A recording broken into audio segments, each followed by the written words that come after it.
Good morning, my name is Paul Scott. I'm Environmental Planning Manager with the Department of Housing, Local Government and Heritage. Thank you very much for inviting me to talk today.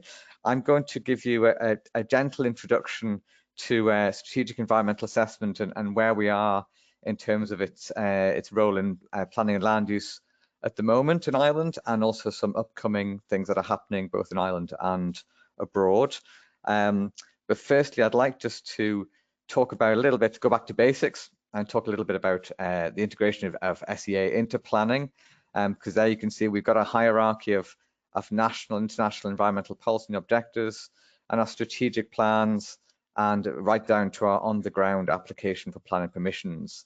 And as you'll be fully aware, we have different types of environmental assessments: EIAs, appropriate assessments, strategic flood risk assessments, and strategic environmental assessments integrated into that hierarchy.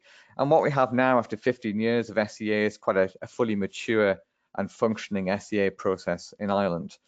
But what exactly is it? Why are we doing it? Well, don't forget that SEA is a process. It's not, strictly speaking, a report. It evaluates the likely significant consequences of a plan or program made by a public authority. It helps us decide what we can do, where we can do it, and its overall purpose is obviously to protect the environment. And we have to remember that SEA actually came about after EIA, and in Europe anyway, fundamentally came as a result of an analysis of the weaknesses of environmental impact assessment at the project level. So that's why we have similar terminology and it's similar decision support. And again, fundamentally, our objective, we have to remember, is that the objective of SEA is to provide a high level of protection of the environment and to integrate environmental considerations into the preparation of plans and programs. So fundamentally, when we see SEA changing, and there are some certain subtle changes in how SEA is being applied across Europe, fundamentally this underlies why we're doing it, which is the protection of the environment. And if we're doing it properly, then it should be making that environmental impact assessment process easier for projects. We should be putting the correct developments in the correct locations, and we should be having fewer or less lengthy and costly oral hearings, and providing good practice in environmental planning. So other spin-offs that we found with SEA have been setting environmental quality goals. SEA helps local authorities talk to each other. It strengthens institutions by integrating environmental issues right into the core elements of their decision-making processes. It helps us collect data on the baseline, on the environmental baseline that we might not have collected before. And one interesting thing that SEA is obviously forcing us to do is to monitor the actual environmental effects of the plans and programs after their implementation. So just to remind you again how it's been implemented in Ireland, we've got our two statutory instruments, both of which have been amended.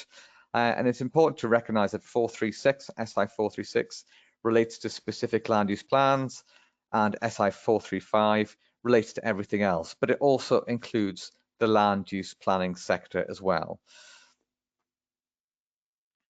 So how is SEA performing in Ireland? Well, the EPA has carried out two reviews of the effectiveness of implementing the SEA directive in Ireland, and the second one was published earlier this year. It's a very good document, very worthwhile, and Tig and Suzanne and Antonia and Ricky, the crowd who have been doing this research, have come up with some really interesting results, some of which is echoes of results that are happening across Europe as well.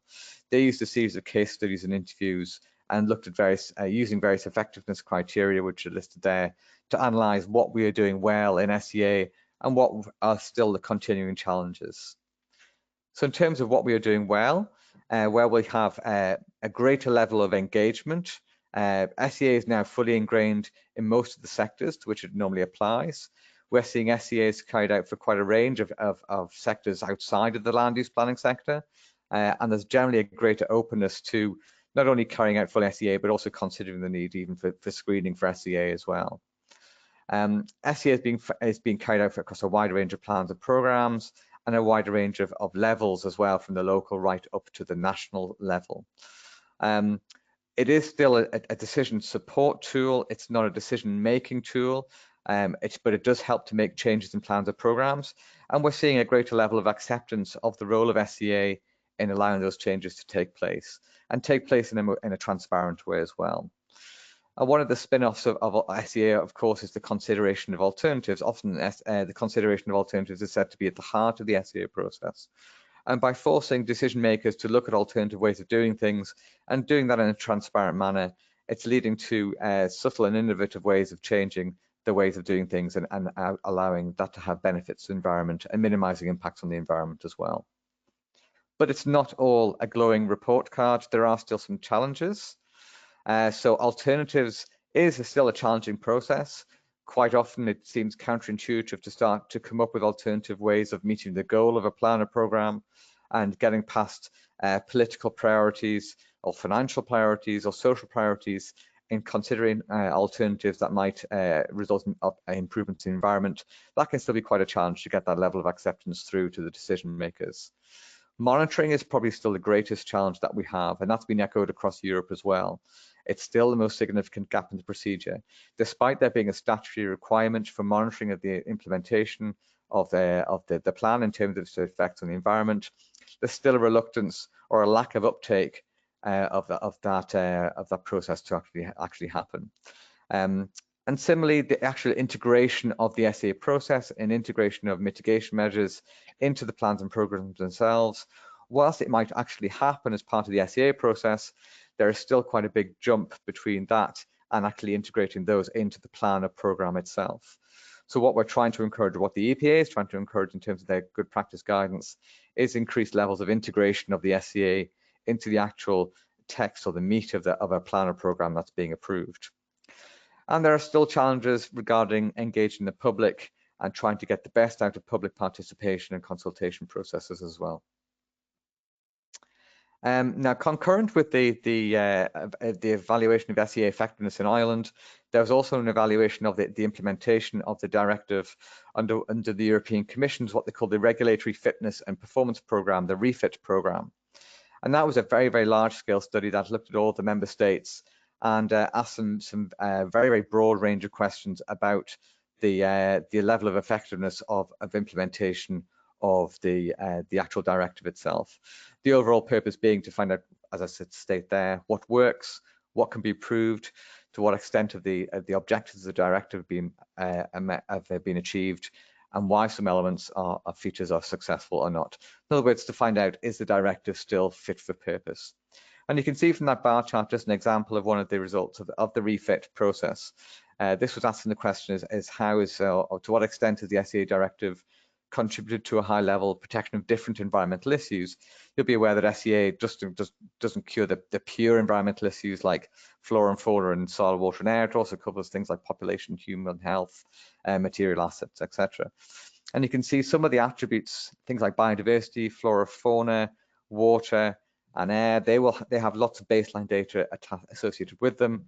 So it's quite easy for the assessors to integrate that into the SEA process, where there's some other sectors covered in SEA, such as population and human health, where there's less clear baseline data that can be used for the purposes of SEA.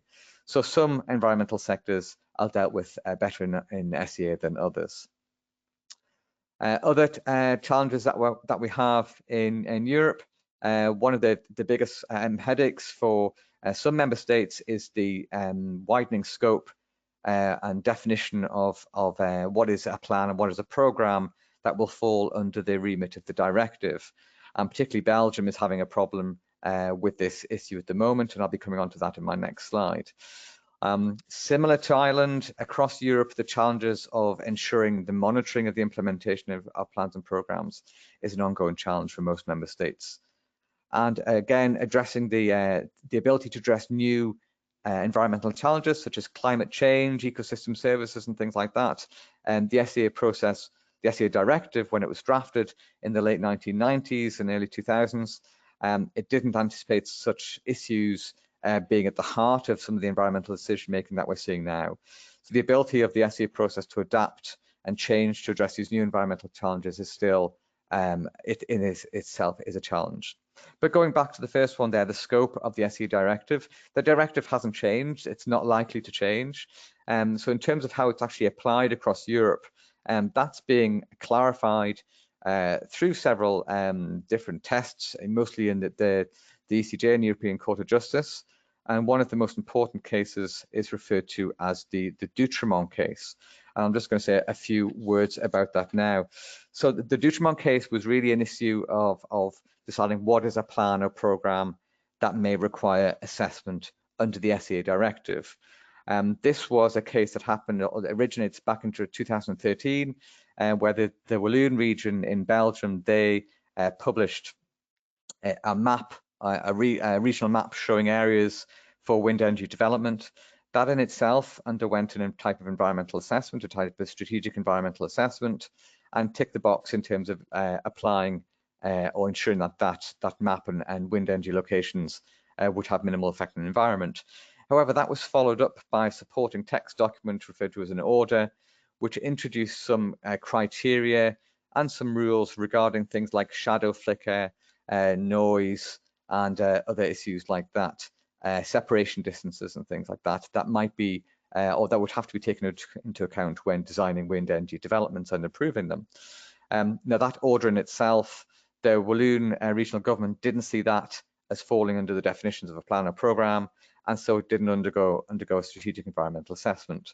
And Petit d'Outremont and others took this case up through the national courts, up to the European Court of Justice, and won their case with the European Court of Justice, basically declaring that this, because it does set strict rules, and if I quote from it, a significant body of criteria and rules for the granting and implementation of projects, because that order did so, it should have undergone a strategic environmental assessment.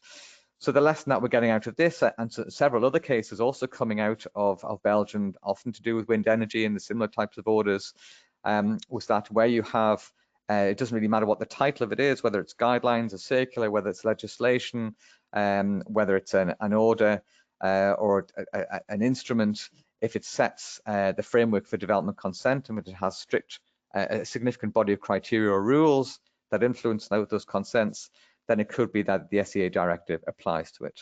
So we are seeing a clarification of the application of the directive, and that's one of the most important developments that's happening in Europe at the moment. So looking forward to the future, well, I'm very pleased to say that the new SEA guidelines are just about there. We're hoping to get them out for consultation very, very soon. The original guidelines are now 15 years old, and they are being revised to take account of case law, of experience of that we've acquired in the SEA sector. And the guidelines are targeted at the land use planning sector, though I'm aware that other sectors will be looking to see general themes that are emerging in them. It's focused on the procedures. We believe that the gap filled for the requirement for good practice advice is more than adequately catered for by the Environmental Protection Agency's good practice notes. And wherever possible, though, we're trying to integrate some of that good practice, and particularly the feedback from the refit review and the effectiveness studies from the EPA. We're integrating that into the new guidance so that we can promote the benefits of SEA wherever possible. Other developments in Europe that are happening that you should be aware of, there's the European Commission have flagged up the need for SEA screening and SEA for plans that are co-financed by the European Union. So there's obviously they're still looking at keeping an eye on compliance with those co-finance plans as well. And I think we can see certainly in Ireland, we can see a continuing increase in the improvements in the practice of SEA across Ireland in a range of sectors, and in particular in the land use planning sector. Thank you very much.